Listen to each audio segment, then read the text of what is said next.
नमस्कार, आपने देखना शुरू कर दिया है भारत केसरी। भारत केसरी आज पहुंच चुका है उत्तराखंड कांग्रेस कार्यालय। कांग्रेस कार्यालय में आज उत्तराखंड कांग्रेस के वरिष्ठ उपाध्यक्ष सूर्यकांत धस्माना ने कहा कि चार धाम यात्रा को लेकर सरकार पूरी तरह से भ्रम की स्थिति पैदा कर रही है। एक ओर यात्रियों को ऑनलाइन और ऑफलाइन पंजीकरण की बात कर रही है, वहीं दूसरी ओर यह कह रही है कि पंजीकृत हो या गैर पंजीकृत सभी को यात्रा की अनुमति दी जाएगी। यह स्थिति आगामी यात्रा में बड़ी अव्यवस्था को जन्म दे रही है। उन्होंने कहा कि यात्रा शुरू होने से मात्र 10 दिन शेष हैं, लेकिन सरकार के पास कोई ठोस योजना और व्यवस्था का अभाव है। सबसे गंभीर बात यह है कि पर्यटन मंत्री IIM रोहतक के उस रिपोर्ट की जानकारी नहीं है जिसमें यात्रा मार्गों और तीर्थ स्थलों की भार वाहन क्षमता का विश्लेषण दिया गया है। कांग्रेस कार्यालय में आज उत्तराखंड कांग्रेस के वरिष्ठ उपाध्यक्ष सूर्यकांत धस्माना ने कहा कि चार धाम यात्रा को लेकर सरकार पूरी तरह से भ्रम की स्थिति पैदा कर रही है। एक ओर यात्रियों को ऑनलाइन और ऑफलाइन पंजीकरण है जिसमें यात्रा मार्गों और तीर्थ स्थलों की भार वाहन क्षमता का विश्लेषण दिया गया है, जबकि मुख्य सचिव इसी रिपोर्ट के आधार पर समीक्षा बैठक कर चुकी है। उन्होंने चेताया कि असीमित यात्रियों के अनियंत्रण देने से भीड़ प्रबंधन पूरी तरह से फेल हो सकता है, जैसा कि पिछले वर्ष देखने को मिला था। धस्माना ने कहा कि चार धाम यात्रा करोड़ों श्रद्धालुओं की आस्था से जुड़ा हुआ है और उत्तराखंड की आर्थिक की रीढ़ है। लाखों लोगों की रोजी रोटी इस यात्रा पर निर्भर है, इसीलिए इसका सफल और सुरक्षित संचालन सरकार की जिम्मेवारी है। यात्रियों के स्वास्थ्य, सुरक्षा, आवास, भोजन और दर्शन की समुचित व्यवस्था सुनिश्चित की जानी चाहिए। उन्होंने कहा कि सरकार हर वर्ष बड़े बड़े दावे करती है, लेकिन व्यवस्था के स्तर पर फिसड्डी साबित होती है और कई मुद्दों पर उन्होंने सरकार को घेरते हुए सड़क सुरक्षा और कई प्रकार के हादसों के बारे में जिक्र किया। आइए बात करते हैं इसी संदर्भ में कांग्रेस के प्रवक्ता डॉक्टर प्रतिमा सिंह से। उन्होंने कुछ बिंदुओं पर भारत केसरी के टीम से बात की।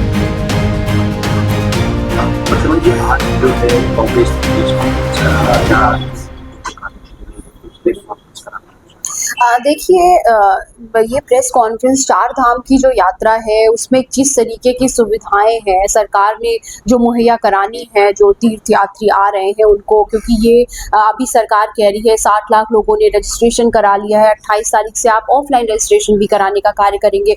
फिर सरकार की तरफ से ये न्यूज़ आती है कि असीमित लोग जो है आ सकते हैं, हम किसी को रोकेंगे नहीं। और दूसरा प्रश्न एक ये भी खड़ा होता है कि सरकार ने ही एक IIM रोहतक के कुछ रिसर्चर से ये रिसर्च कराई थी कि केदारनाथ, बद्रीनाथ धाम जो हमारे हैं, गंगोत्री, यमुनोत्री है, इनमें जो एक जो है किस तरीके की कैपेसिटी है, कितने लोगों का ये जो भार है वो वहन कर सकते हैं। वो रिपोर्ट की बात कई बार राधा रतूड़ी जी ने करी है, लेकिन वो रिपोर्ट अब तक सार्वजनिक नहीं हुई। तो ऐसा उस रिपोर्ट में क्या है जो सरकार छुपाना चाहती है? यही वजह है। देखिए, अगर किसी शहर की कैपेसिटी है कि आप 10 लाख लोगों का जो बोझ है वो झेल सकते हैं, चाहे मैं यातायात के व्यवस्था के हिसाब से कहूँ, लॉजिंग के हिसाब से कहूँ, खाने के हिसाब से कहूँ, या किसी भी इन्वायरमेंट के हिसाब से कहूँ, और उस शहर पे अगर आप 10 लाख से ज़्यादा का बोझ डालेंगे तो ये पर्यावरण के साथ साथ जो आम जनमानस है और जो श्रद्धालु आ रहे हैं, क्योंकि चार धाम यात्रा देवभूमि के मान सम्मान की बात होती है, वो उनकी जो रक्षा है उस पर किसी तरीके का जो है मुझे लगता है प्रॉब्लम क्रिएट हो सकती है। यही सवाल है कांग्रेस पार्टी का कि सरकार ये बताए कि यातायात के क्या इंतजाम किए गए हैं, सड़क सुरक्षा के क्या इंतजाम किए गए हैं, जो है हॉस्पिटल्स की क्या व्यवस्था है, अगर किसी को आकस्मिक ज़रूरत पड़ी जो है हेल्थ चेकअप की या जो है मेडिकल असिस्टेंस की, इसकी क्या व्यवस्थाएं हैं, पानी की क्या व्यवस्था है और लॉजिंग की क्या व्यवस्था है, खाने की क्या व्यवस्था है। ये व्यवस्था है क्योंकि कई बार हो चुका है पिछले कई सालों से, जब से भाजपा की सरकार सत्ता में है, हम देख चुके हैं कि चारधाम यात्रा के लिए लोग आते हैं बट अपने मन में जो देवभूमि के जो इमेज है वो एक अलग इमेज लेके जाते हैं, क्योंकि उन्हें ये लगता है कि ये बुला तो लेते हैं हमें में, लेकिन क्योंकि जो धर्म के नाम पे लोग आते हैं, आस्था के नाम पे लोग आते हैं, लेकिन हमारी इमेज जो है वो उसकी साख को खराब करने का कार्य भारतीय जनता पार्टी कर रही है। यही कुछ सवाल है जो कांग्रेस पार्टी ने सरकार से पूछने का काम किया है। अगर इस प्रकार से भीड़ की संख्या बहुत ज्यादा बढ़ती है तो क्या कुंभ जैसी बड़ी घटनाएं यहाँ भी हो सकती है? देखिए, भगवान ना करे कि इस तरीके की कोई घटना हो। 2013 का केदारनाथ जो आपदा थी वो सबके समक्ष है, आपने देखा पिछली बार भी इस तरीके की कुछ घटनाएं हुई थी। ये घटनाएं ना घटित हो, यही वजह है कि हम सरकार से सवाल पूछ रहे हैं। हम सरकार से ये जानना चाहते हैं कि वो हमें बताए कि उस रिपोर्ट की फाइंडिंग्स में क्या आया था, कितनी लोड बियरिंग कैपेसिटी जो है केदारनाथ धाम की है, बद्रीनाथ धाम की है, यमुनोत्री की है, गंगोत्री की, उस हिसाब से जो आप भीड़ है आप उसको मैनेज करने का कार्य करिए। मुझे लगता है सरकार अपनी जो जिम्मेदारियां हैं उनसे पल्ला झाड़ने का कार्य करती है।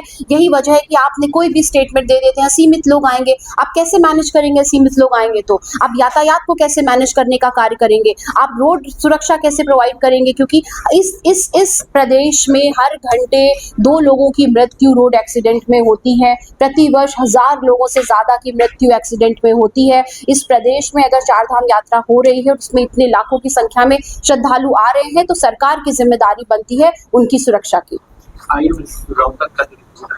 उस रिपोर्ट को सार्वजनिक सरकार क्यों नहीं करती? देखिए, क्या छुपा? यही तो वजह है, यही तो सवाल है कि वो रिपोर्ट क्योंकि नहीं मिली। हमने भी ढूंढने का प्रयास किया है और सरकार से हम ये जानना चाहते हैं कि आखिर इस रिपोर्ट में ऐसा क्या है।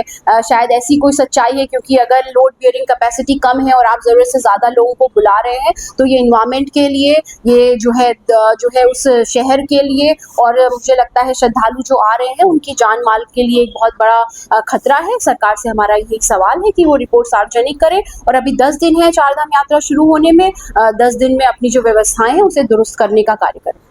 अभी झारखंड के सांसद हैं, गोड्डा के सांसद निशिकांत हुए, उन्होंने चीफ जस्टिस संजीव खन्ना पर सवाल उठाते हुए ये कहा कि वो समाज को भड़काने का काम कर रहे हैं। उनके कारण जो है समाज में इस तरह की बातें हो रही है, उसको किस तरह से देखते हैं? देखिए, मुझे लगता है निशिकांत दुबे थोड़ा शायद वो इस तरीके की बात करते हैं जिससे समाज खुद बटे, और भारतीय जनता पार्टी खुद बड़ी विडंबना में नजर आती है। आप देखिए, जब वही सुप्रीम कोर्ट जब ऐसे कोई जजमेंट देता है जो भारतीय जनता पार्टी को लगता है कि उनके पक्ष में है, तो और विपक्ष जब सवाल करता है तो कहते हैं ये हमने थोड़ी ना किया, ये तो उच्चतम न्यायालय ने किया, आप उनसे जाके सवाल करिए।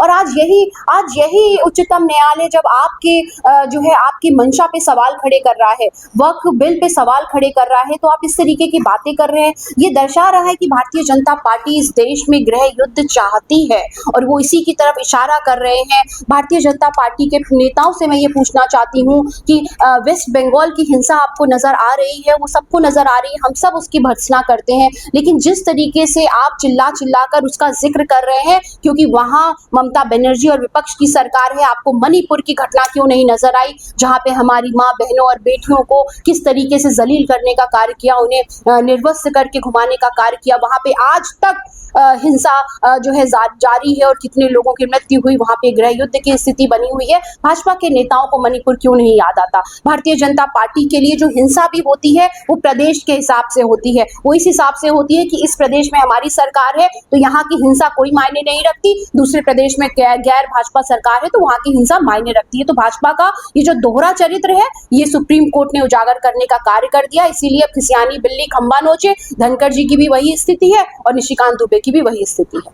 एक आखिरी सवाल जी, बाबा रामदेव जी कुछ दिन पहले जो है रूह अफ़ज़ा को अलग तरीके से समाज में, जबकि रूह अफ़ज़ा एक पेय पदार्थ है जो पुराने समय से लोग इसका सेवन करते हैं, तो इसको किस तरह से देखती है? देखिए, बाबा रामदेव मुझे लगता है वो कुछ कहने की स्थिति में है नहीं और ना उन्हें कुछ कहना चाहिए, क्योंकि वो समाज को बांटने का कार्य करते हैं और वो व्यक्ति हैं जिनके खुद के करीब 14 से 15 ऐसे प्रोडक्ट हैं जिनको जो है मानक पे जो खरे नहीं उतरे हैं और उनको बैन करने की जो सिफारिश है वो सुप्रीम कोर्ट ने करी और सुप्रीम कोर्ट ने जो है प्रदेश सरकार से लिखित में ये सूचना ली है कि आप लिखित में दीजिए कि आपने ये प्रोडक्ट बैन किए हैं नहीं किए, क्योंकि आपके ओरल आश्वासन आश्वासन पे हमें भरोसा नहीं है। तो ये अपने प्रोडक्ट को बेचने के लिए आप दूसरे प्रोडक्ट को नीचा दिखाने का कार्य करते, यही इन्होंने नेस्ले की मैगी के एक वक्त किया था, जब वो केस इन्होंने जो है सुप्रीम कोर्ट में दायर किया था। क्या निकला? मैगी में कुछ नहीं निकला, लेकिन during the pendency of the suit Baba Ramdev ने अपनी खुद की मैगी निकाल दी। तो आप अगर खिलाएं तो मैगी भी अमृत है, लेकिन कोई और खिलाए तो मैगी जो है जानलेवा है। तो ये दोहरा चरित्र है, वो भी भारतीय जनता पार्टी के विचारधारा से प्रेरित है, आरएसएस की विचारधारा से प्रेरित है, इसीलिए सिर्फ और सिर्फ समाज को बांटने का कार्य करते हैं। और मैं तो कहती हूँ इन्होंने बहुत अच्छा किया, सस्ते में और कहते हैं ना कि बड़ी आसानी से करोड़ों रुपए की जो एडवर्टीजमेंट है रूह अफ़ज़ा की वो फ्री में हो गई। तो कंपनी के लिए तो बहुत अच्छा हुआ, और बाबा रामदेव की सच्चाई तो पूरी दुनिया जानती है।